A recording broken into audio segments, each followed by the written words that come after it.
Assalamualaikum warahmatullahi wabarakatuh. Halo, bagaimana kabarnya hari ini? Semoga kita selalu diberikan kesehatan dan keselamatan.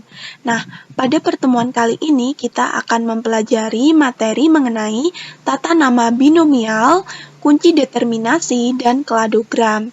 Nah, untuk lebih jelasnya, mari kita simak penjelasan berikut ini. Nah, adapun tujuan pembelajaran dari materi kita kali ini yaitu yang pertama, siswa dapat menjelaskan sistem tata nama binomial pada makhluk hidup. Yang kedua yaitu siswa dapat menjelaskan kunci determinasi makhluk hidup. Yang ketiga yaitu siswa dapat menjelaskan pengertian dari kladogram. Dan yang keempat yaitu siswa dapat menjelaskan manfaat dari kladogram. Baik, kita mulai pembelajaran pada hari ini. Untuk materi yang pertama, kita akan membahas mengenai tata nama binomial.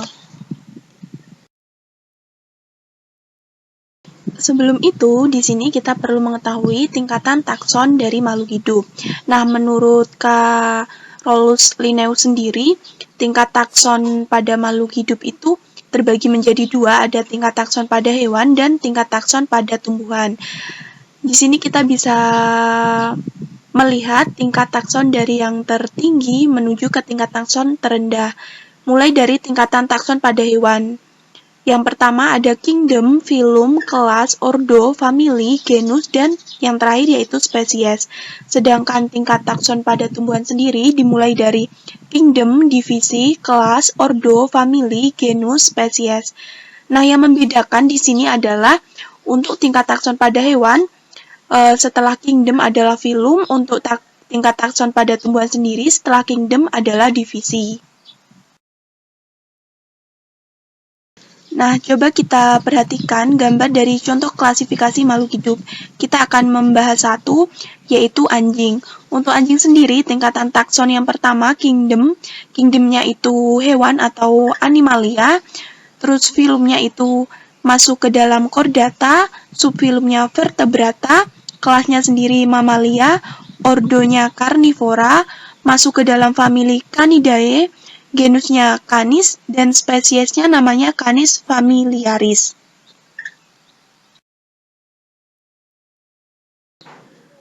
Perlu diketahui, binomial nomenklatur dikemukakan oleh Carolus Linnaeus. Nah, apa itu binomial nomenklatur?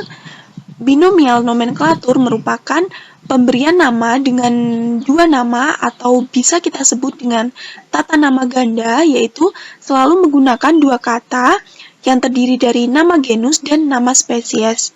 Nah, ada beberapa ketentuan yang perlu kita perhatikan. Yang pertama yaitu nama terdiri dari dua kata. Nah, kata yang pertama menunjukkan tingkatan marga atau genus yang diawali dengan huruf besar, dan kata yang kedua menunjukkan tingkatan jenis atau spesies yang diawali dengan huruf kecil. Untuk contohnya kita bisa lihat di sini ada Genetum genemon. Nah, Genetum genemon sendiri ini merupakan nama ilmiah dari melinjo.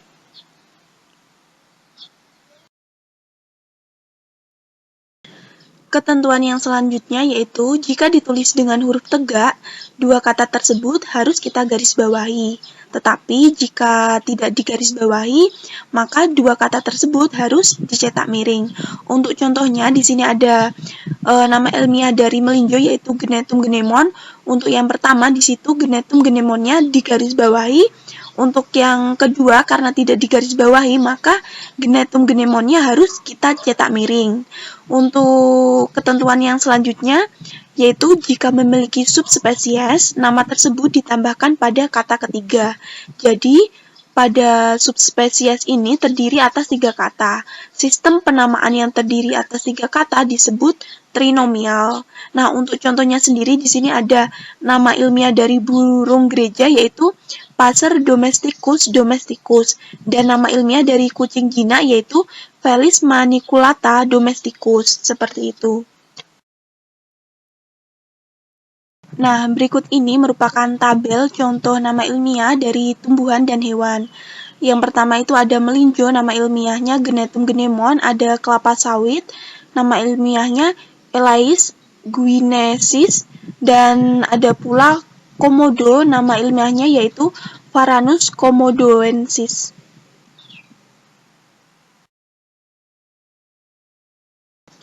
Setelah kita mempelajari mengenai binomial nomenklatur, selanjutnya kita akan mempelajari bagaimana kunci determinasi pada makhluk hidup.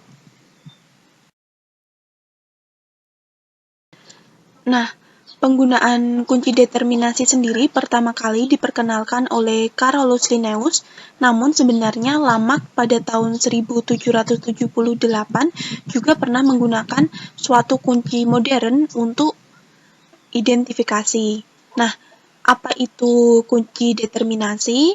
Kunci determinasi merupakan suatu daftar yang memuat sejumlah keterangan dari suatu makhluk hidup yang dapat kita gunakan untuk mengidentifikasi dan menentukan kelompok makhluk hidup tersebut berdasarkan ciri-ciri yang dimilikinya. Nah, pada kunci determinasi ada kunci dikotomi juga yang perlu kita ketahui. Kunci dikotomi sendiri merupakan suatu kunci determinasi sederhana yang sering digunakan dalam klasifikasi makhluk hidup. Dalam kunci dikotomi tersebut terdapat daftar yang tersusun secara berpasangan yang menunjukkan ciri-ciri yang berlawanan.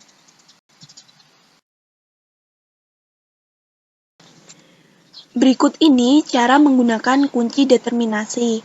Ingat, kita harus urut mulai dari yang pertama, yaitu bacalah dengan teliti kunci determinasi mulai dari permulaan, yaitu nomor 1A.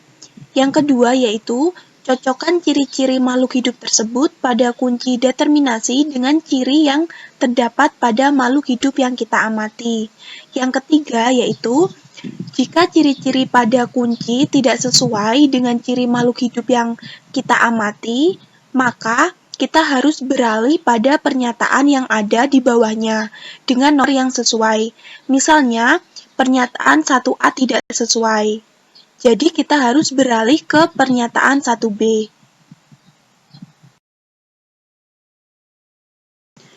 Yang keempat, jika ciri-ciri yang terdapat pada kunci determinasi sesuai dengan ciri yang dimiliki organisme yang sedang kita amati, maka catatlah nomornya. Kita lanjutkan pembacaan kunci pada nomor yang sesuai dengan nomor yang tertulis di belakang setiap pernyataan pada kunci. Yang kelima yaitu, jika salah satu pernyataan ada yang cocok atau sesuai dengan makhluk hidup yang diamati, alternatif lainnya akan gugur. Sebagai contoh, kunci determinasi memuat pilihan A. Tumbuhan berupa herba atau B. Tumbuhan berkayu. Nah, jika yang dipilih adalah 1A. Tumbuhan berupa herba, maka pilihan 1B akan gugur. Yang keenam, yaitu begitu seterusnya, hingga diperoleh nama famili, ordo, kelas, dan divisi atau filum dari makhluk hidup yang sedang kita amati. Nah, berikut ini merupakan contoh kunci determinasi pada tumbuhan. Untuk cara pembacaannya sendiri, semisal saat ini kita sedang mengamati suatu tumbuhan, nah, kita mulai dari yang 1A dan 1B. Nah, tumbuhan yang kita sedang amati itu merupakan tanaman bergetah atau tanaman tidak bergetah. Nah, jika dia tanaman bergetah, maka pilihan tanaman tidak bergetah akan gugur. Jadi kita akan memilih tanaman bergetah dan ini akan dilanjutkan ke nomor 27. Jadi kita setelah membaca 1A, kita akan lanjut ke 27. Berhubung di sini 27 tidak tertulis, maka kita tidak bisa mengetahui kunci determinasi pada nomor 27.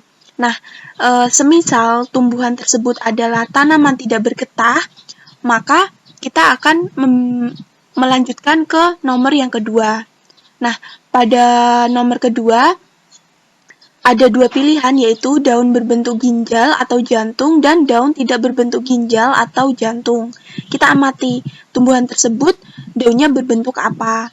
Jika daunnya tidak berbentuk ginjal atau jantung, maka yang terpilih adalah 2B dan kita akan melanjutkan ke nomor 3. Begitu seterusnya, hingga nanti diketahui sampai nama spesies dari tumbuhan tersebut.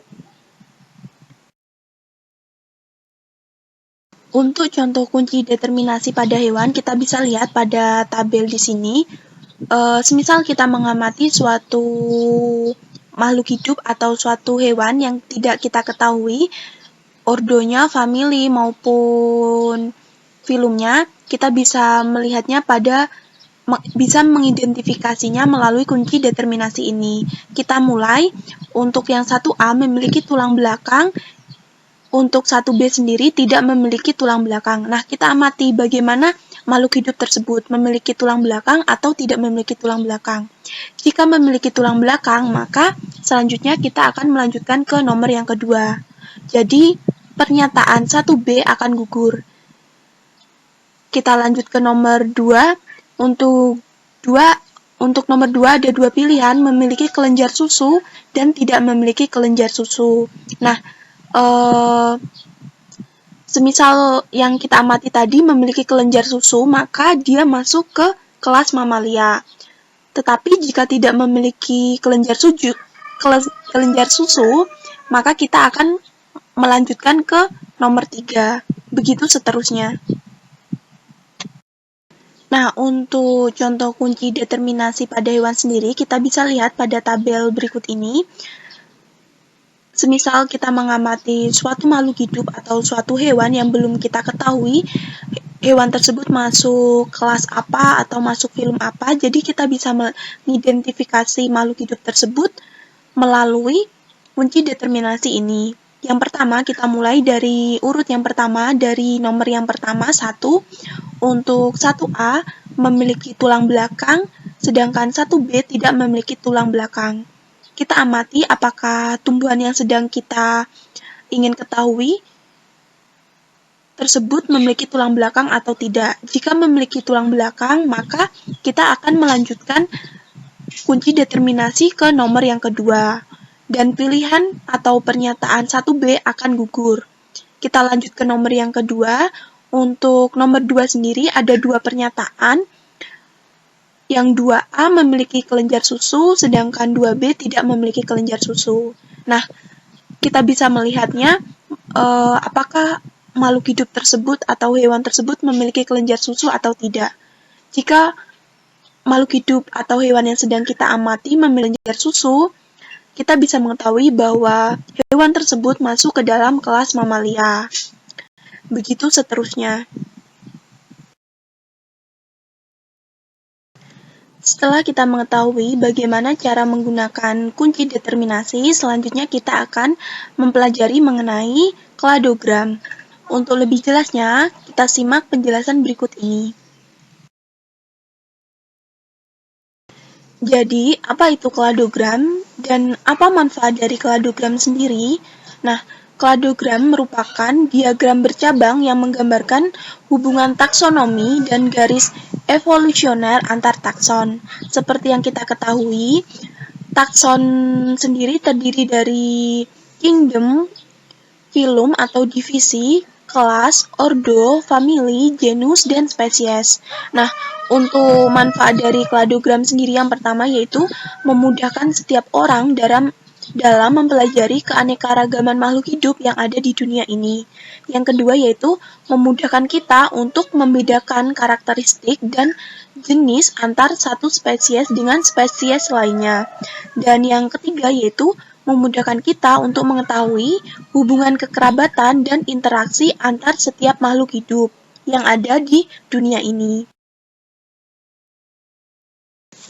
Nah, perlu kita ketahui terdapat 3 jenis kelompok filogenetik atau pohon evolusi.